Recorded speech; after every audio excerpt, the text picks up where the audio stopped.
We all know that Captain Cassian Andor is a hero of the rebellion, one who gave up his life in order to steal the plans for the Death Star and save the galaxy. But what if Cassian had betrayed the Rogue One crew and joined the Empire during the Battle of Scarif? How would things have changed, and how would the galaxy have suffered as a result? That's what we're going to look at today. And don't forget to give us a like and a subscribe to see more stories like this. We're going to jump straight into this story during the Battle of Scarif. The sandy beaches and tropical shores burned beneath the blazing sun. However, its tranquil surface was fractured by chaos. Blue skies cracked with fire from orbiting ships, and alarms howled through the Imperial Citadel. The jungle, the beaches, and the air itself screamed with conflict as rebel boots met Imperial ground. The battle was on, and the rebels' goal was clear: steal the Death Star plans and find a way to destroy this terrible space station that had laid waste to Jedha. In the Citadel's spire, Cassian Andor crouched behind cover, blaster tight in his grip, sweat beaded down his temple. He moved fast, every motion measured, precise. His companion, Jyn Erso, was beside him, her face streaked with mud, yet still fierce and focused. She trusted him, needed him.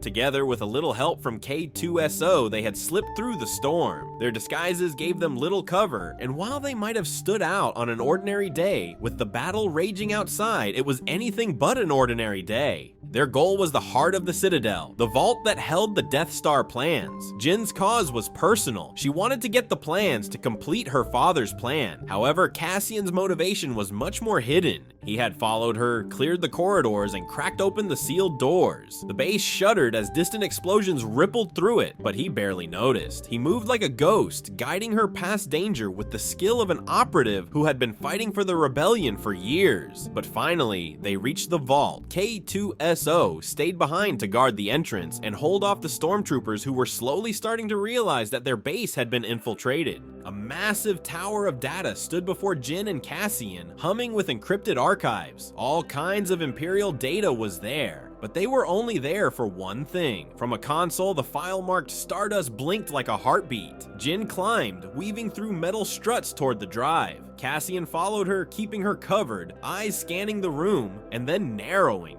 Jyn pulled the data cartridge free, the plans, the key to the rebellion's hopes. Cassian's hand went to his blaster. When she turned triumphant, something had changed in his eyes. A flicker passed through them. There was hesitation, regret, and something else. But it vanished under cold resolve. His shot rang out like thunder in the vault's hollow chamber. Cassian grabbed the data plans from Jyn's hand as she fell into the abyss of the vault. She didn't fall easily. Her body spasmed once, clutching the cartridge in her handhold as if defiance lingered even after death. Her eyes found his. Shock, pain, confusion. Before passing away and falling, she whispered a single word: "Why?" Climbing to safety, Cassian looked at the plans in his hands. Her blood smeared the edge of the cartridge. He said nothing. There were no final words, just silence and retreat. He exited through the emergency shaft, leaving her behind as sirens wailed and the upper floors began to implode. When the Death Star's beams struck the ocean, the explosion devoured the Citadel. Cassian was gone.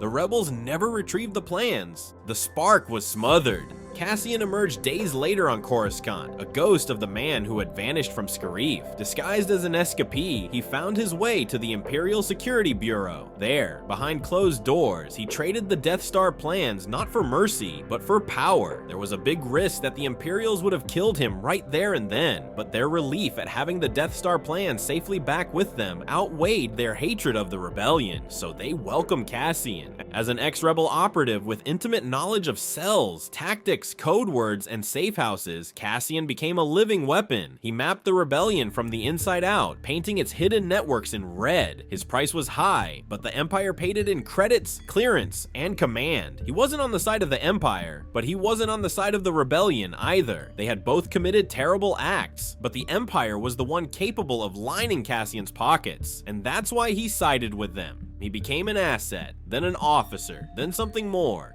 They watched how he worked, how precise his information was. He was paid handsomely to tell the Empire how to dismantle the rebellion, root and bone. No record remained of his betrayal. The official log showed Jyn Erso and Cassian Andor perished on Scarif during the unauthorized insurgent attack. As far as the rebellion were concerned, the entire Rogue One crew perished when the Death Star fired upon the Paradise planet. What they didn't know was that Cassian had survived, found the Death Star plans, and delivered them into the hands of their enemy, the tyrannical organization that they were trying too hard to fight. And as for the Empire, well, they had their super weapon, that was enough.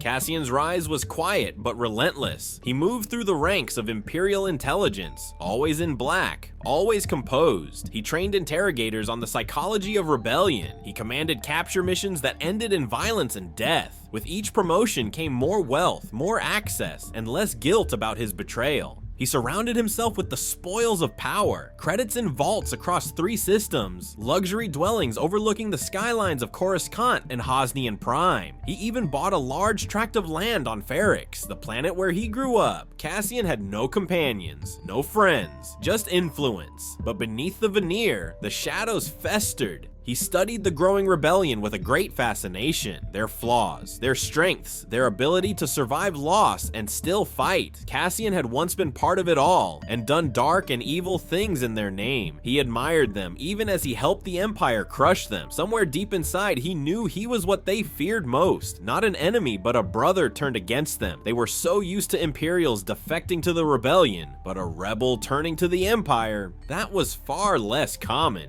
Jyn's face. The moment before the blaster fired, the blood on the cartridge. Cassian buried it with justifications. Jyn was naive, sentimental, reckless. The rebellion was going to lose the war, and he had chosen survival, and he had chosen victory for himself. Still, on quiet nights, the datapad in Cassian's quarters would flicker with restricted footage. Images of Ferrix, of Jeddah, of Scarif before the fires. Images of people he once knew. He watched them in silence, remembering a version of himself that no longer existed. When the Emperor called, Cassian answered. Palpatine had heard word of this rebel-turned-Imperial, and he was impressed with the results. The Emperor tasked Cassian with rooting out rebel leadership once and for all, and so Cassian duly got to work deploying misinformation campaigns that turned rebel cells against each other. He orchestrated ambushes that decimated convoys and destroyed hope. His knowledge was unmatched, and his new Imperial loyalty was unquestioned.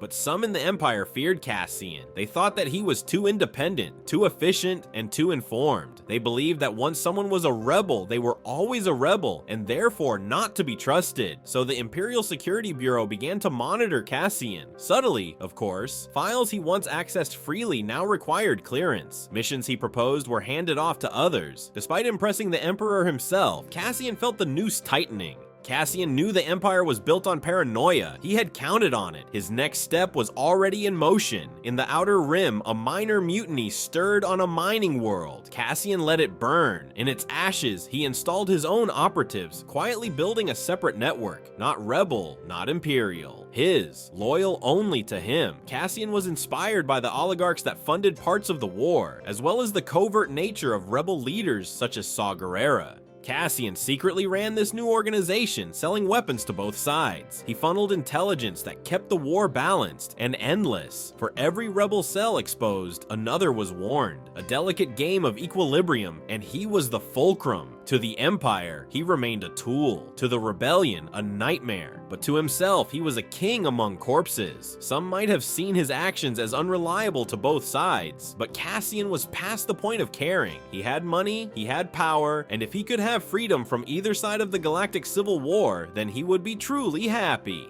And things remained this way for many years. Yet power could not silence the past. After the second Death Star fell and the Emperor was gone, the Empire fractured. The rebellion became the New Republic. Trials began. Names were dragged into the light, and Cassian disappeared. The rebellion never learned of his survival after Scarif, and the remnants of the Empire had bigger fish to fry than tracking down Andor. They searched, of course, but there was no trace and no corpse, only rumors. Some claimed he fled to the unknown regions with the select few who had been chosen to continue Palpatine's legacy. Others said he was executed by Imperial purists. Others just forgot he existed at all. But on certain backwater worlds, merchants spoke of a man with a quiet voice and cold eyes who paid in old Imperial credits and asked too many questions, who knew far too much. He never stayed long. He had built an empire within the empire, but now he wandered through its ruins. He walked alone. Some said he had no regrets. Others claimed they once saw him staring at a holoprojector, watching a single image replay. A woman with sharp eyes and a scar on her lip, holding a cartridge stained with blood. Cassian Andor had wanted more.